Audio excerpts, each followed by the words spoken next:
Salut à tous, c'est Florian d'IT Connect. Dans cette vidéo, nous allons parler des abonnements Microsoft 365. En effet, nous allons voir comment est décomposée l'offre de Microsoft au niveau des abonnements Microsoft 365. Nous verrons ensuite comment on peut s'y retrouver facilement dans toutes ces offres, dans toutes ces licences avec les différentes fonctionnalités et services. Et enfin, dans la dernière partie de la vidéo, nous parlerons de la plateforme Arosphere, une plateforme que les ESN peuvent utiliser pour faire de la revente de licences d'abonnement à des clients finaux. Sans oublier quelques mots à la fin de la vidéo sur Microsoft 365 Copilot. Alors si le programme vous plaît, n'hésitez pas à regarder la suite de la vidéo, mais avant cela, pensez à vous abonner à la chaîne YouTube.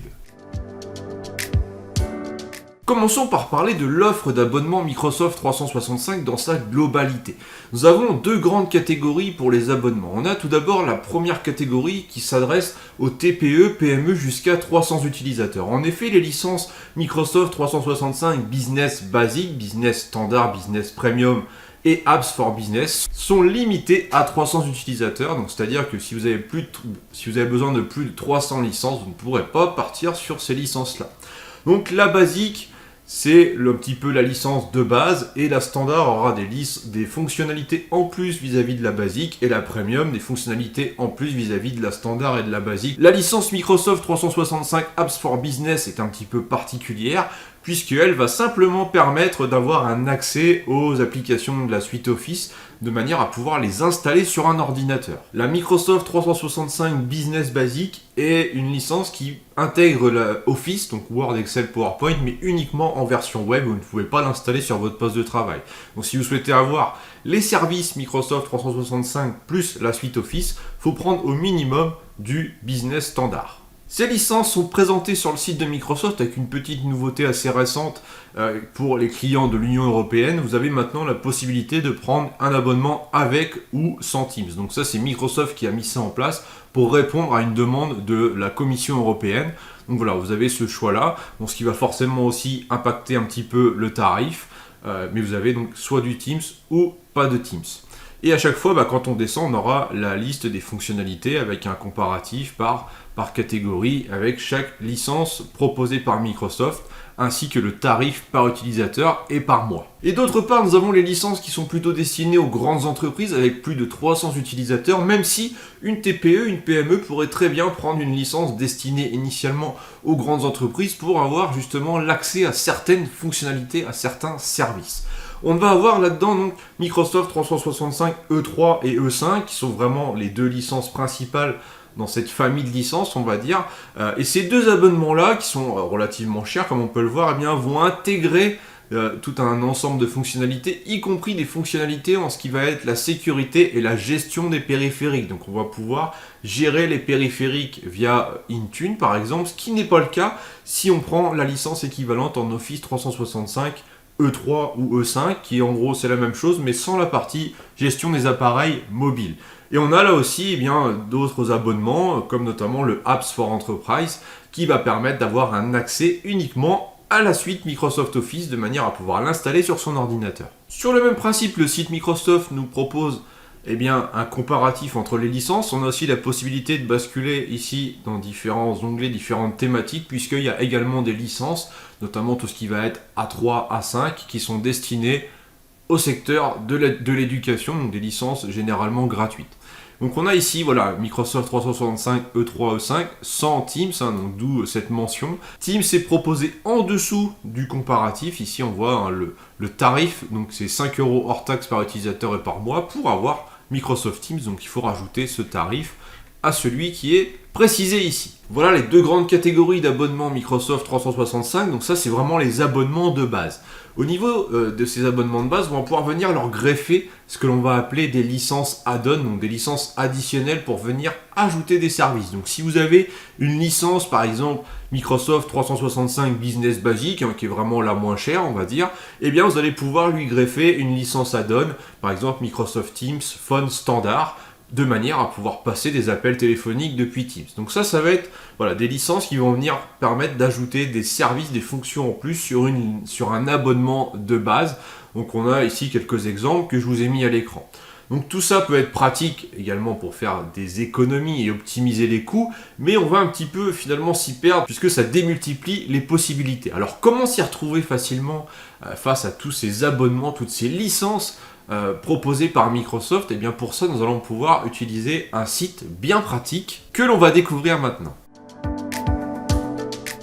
Même si Microsoft détaille tout sur son site au niveau des licences, des services, fonctionnalités intégrées dans chaque abonnement, eh bien on va pouvoir s'aider du site m365maps.com que je vous recommande et que vraiment je vous le dis, mettez-le en favori ce site-là si vous avez besoin de travailler sur des projets liés à Microsoft 365.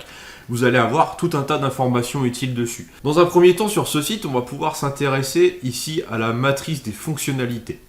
On aura une liste de fonctionnalités qui est vraiment très très longue puisque ça reprend la majorité des fonctionnalités que l'on peut avoir sur l'environnement Microsoft 365, notamment tout ce qui va être Microsoft Entra, la partie sécurité.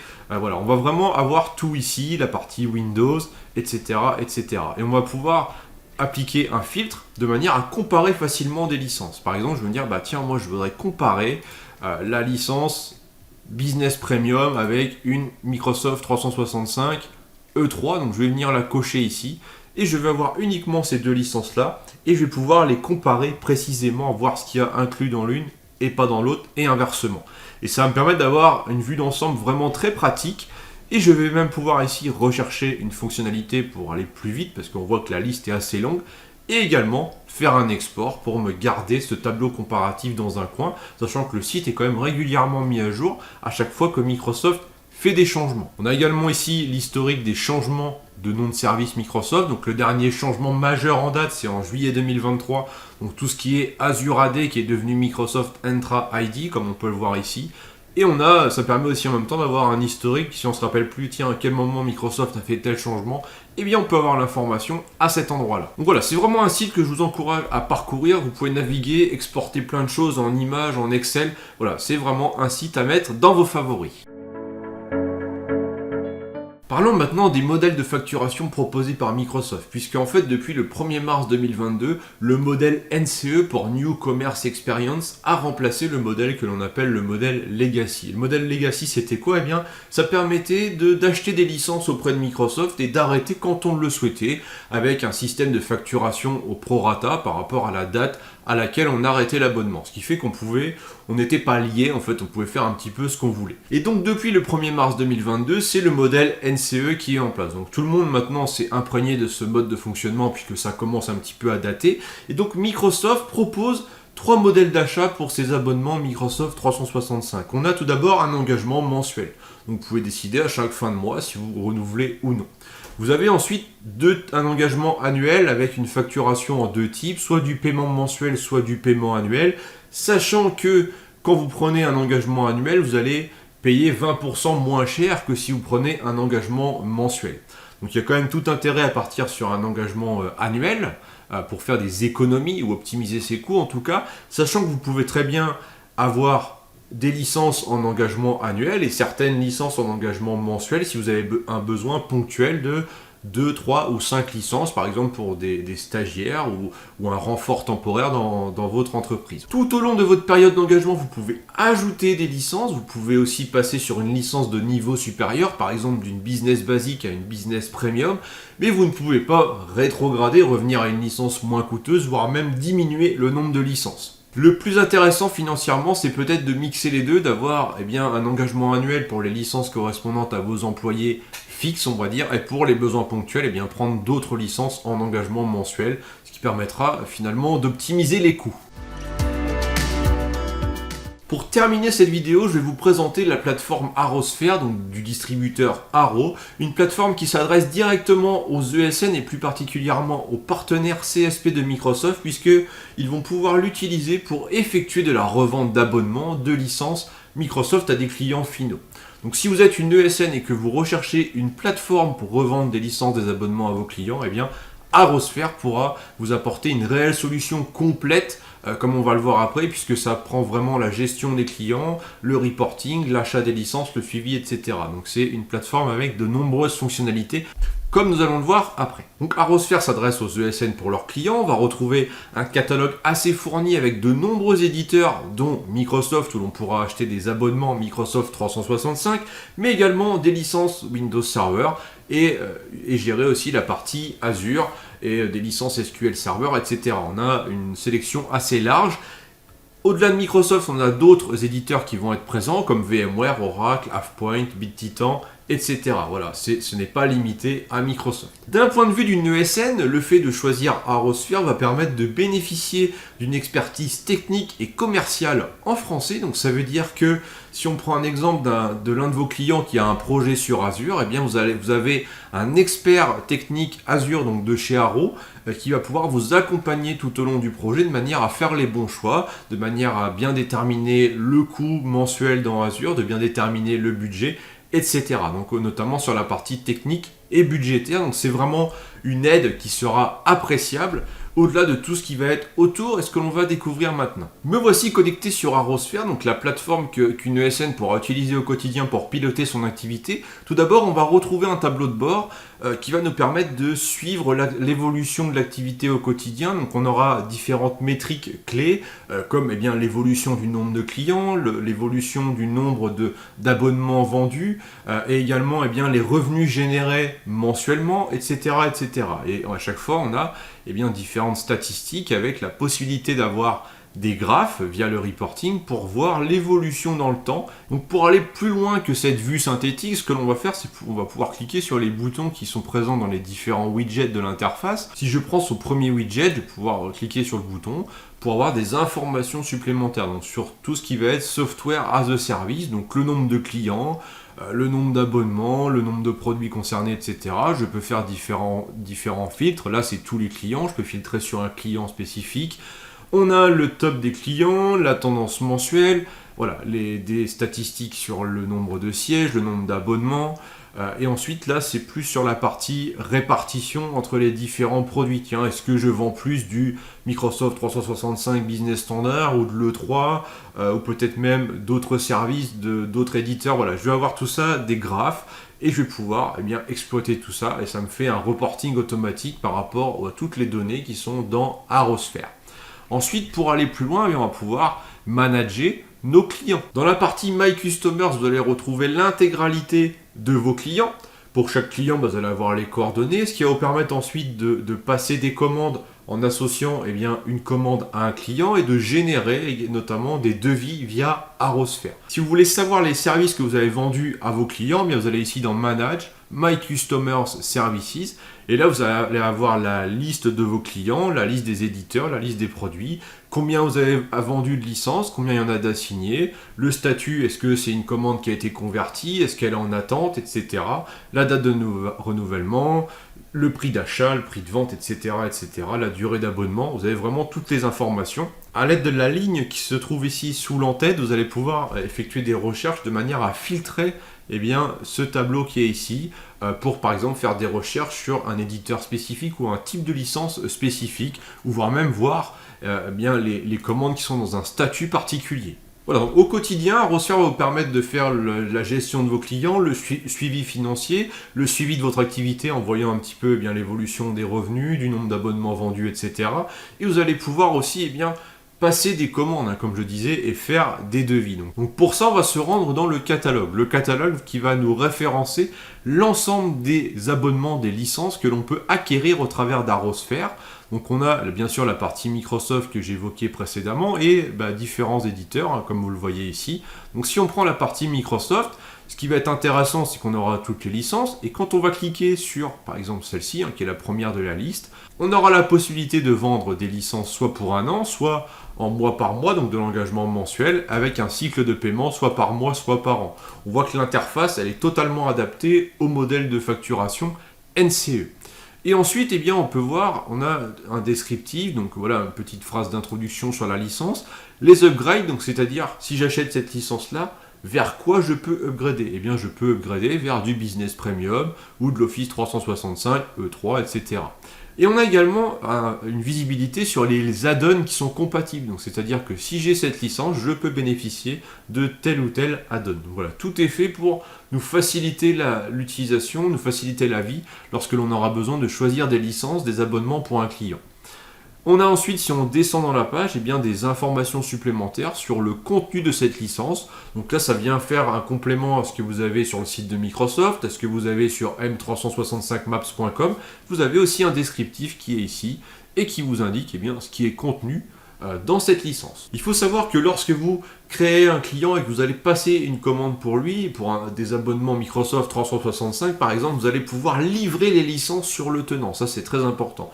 Vous allez pouvoir lui livrer ces licences sur un tenant existant, voire même créer un tenant au moment de la commande et livrer les licences sur ce tenant. C'est-à-dire que vous allez pouvoir lui mettre à disposition un tenant Microsoft 365 tout beau, tout neuf, avec les licences déjà préinstallé dessus, livré dessus, et lui il n'aura plus qu'à l'utiliser. Donc quand c'est comme ça, vous recevez en fait l'identifiant admin et le mot de passe vous permettant eh bien, de vous connecter à ce nouveau tenant. Donc on voit qu'il y a vraiment le process complet de la commande des licences, donc du moment où on fait le panier et jusqu'au moment où les licences sont livrées sur le tenant du client final. Par ailleurs, vous avez des tarifs qui sont indiqués ici à titre indicatif, ça n'engage en rien, les tarifs que vous voyez à l'écran, et il faut savoir que ça c'est le tarif au niveau d'Arosphère, et vous allez pouvoir eh bien, fixer votre prix de vente, et tout ça va permettre de calculer des marges et tout ça directement au niveau d'Arosphère, et donc d'avoir un devis qui est présenté à la fin au client, et bien sûr qui contient vos prix de vente. Comme ça, vous pouvez tout fixer au niveau d'Arosphère. Ça, le prix qui est ici, c'est vraiment le prix que vous allez payer la licence. Azure est également intégré au portail Arosphère, puisque vous allez pouvoir provisionner des souscriptions Azure. Vous allez pouvoir également les suivre dans le temps, c'est-à-dire que vous allez pouvoir estimer un budget, et si le client eh bien, atteint par exemple 70% ou 80% du budget, eh bien, vous allez pouvoir recevoir une notification. Vous allez pouvoir aussi avoir des graphiques qui vous permettent de voir, eh bien tiens, il a consommé X euros, et sur les X euros, il y a tant de pourcentage sur tel service, tant de pourcentage sur tel autre service, etc. avec des graphiques. C'est très intéressant dans le suivi des clients de pouvoir eh bien, avoir un aperçu de la consommation mensuelle au niveau d'Azure et également de la consommation par service au niveau d'Azure, ce qui permettra peut-être eh bien, de requalifier certains besoins ou de prévenir le client en lui disant attention, là vous allez dépasser pour telle et telle raison, etc. Pour terminer, nous allons parler très rapidement de l'abonnement Microsoft 365 Copilot. Donc en fait, derrière cet abonnement se cache l'intégration de l'IA de Microsoft dans les services Microsoft 365, puisque ça va se traduire par une intégration de l'intelligence artificielle dans les différents services et applications de Microsoft, notamment Outlook, Word, Excel, OneNote. Et voilà, il y a plein de services dans lesquels maintenant vous avez accès à l'intelligence artificielle, et notamment sur la page d'accueil, sur le portail Office 365, vous allez avoir accès à un chatbot de manière à pouvoir eh bien, dialoguer directement avec l'intelligence artificielle et la solliciter pour plein de requêtes différentes. Alors voilà, tout ça est présenté sur le site Microsoft, sur plein de pages, de très jolies vidéos, etc. Alors comment en profiter ? Eh bien, il faut savoir qu'il va déjà vous falloir un abonnement de base. Donc ça correspond aux licences que j'ai évoquées en introduction, mais pas toutes les licences. Et ensuite, il faudra donc payer en plus pour avoir accès à Microsoft 365 Copilot. Donc c'est vendu 30$ par mois et par utilisateur, donc c'est un coût non négligeable. Et surtout pour en bénéficier, eh bien pour l'instant il faut avoir une licence Microsoft 365 E3 ou E5 sur l'utilisateur, donc des abonnements qui sont déjà assez onéreux de base, et on va venir ajouter le coût de Microsoft 365 Copilot. En principe, ça devrait être débloqué, on va dire, pour également certaines licences business, mais pour l'instant, c'est clairement marqué de l'E3 et de l'E5 dans la documentation de Microsoft. Voilà, nous pouvons voir dans la doc de Microsoft, donc sur les conditions requises, voilà, il y a un certain nombre d'informations sur les applications qu'il vous faut, le fait qu'il faille disposer d'un identifiant Microsoft Entra ID, et ensuite on a ici la partie licence. Critères de licence, on a besoin d'une licence 365 E3 ou E5, ainsi que d'une licence Copilot, bien entendu. Voilà, donc c'est bien marqué ici. Cette page est à suivre, voir comment ça évolue. Si vous vous demandez eh bien, comment utiliser Copilot ou qu'est-ce que l'on peut faire avec Copilot, eh bien, vous avez Ce site mis à disposition par Microsoft et qui est assez bien fait, assez complet même, avec voilà, vous dire bah tiens, moi je suis un chef, je suis un utilisateur professionnel, et bien voilà, en fonction de où vous vous positionnez ici, et bien qu'est-ce que vous pouvez faire avec Copilot, et vous avez bien différents exemples. C'est là, Microsoft a vraiment fait quelque chose de sympa au niveau de la présentation de Copilot. Voilà, des exemples de ce que vous pouvez demander, résumer un email, partager des notes de réunion, résumer un document, etc. Voilà, vous pouvez faire vraiment pas mal de choses. N'hésitez pas à consulter ce site si vous souhaitez en savoir plus. Et voilà, Microsoft met bien ici en avant le fait que Copilot soit intégré dans vos applications de Microsoft préférées, comme on peut le voir à l'écran. Voilà, cette vidéo touche à sa fin, j'espère qu'elle vous a plu, que vous en savez désormais un peu plus sur les abonnements Microsoft 365 et peut-être que certains d'entre vous auront découvert la plateforme Arrosphere. Alors n'hésitez pas à prendre contact avec Arrow de manière à en savoir plus et peut-être même passer sur cette plateforme pour faire de la revente d'abonnements, de licences à vos clients finaux. N'hésitez pas à poser vos questions en commentaire, à liker et à partager cette vidéo et je vous dis à très vite. Ciao.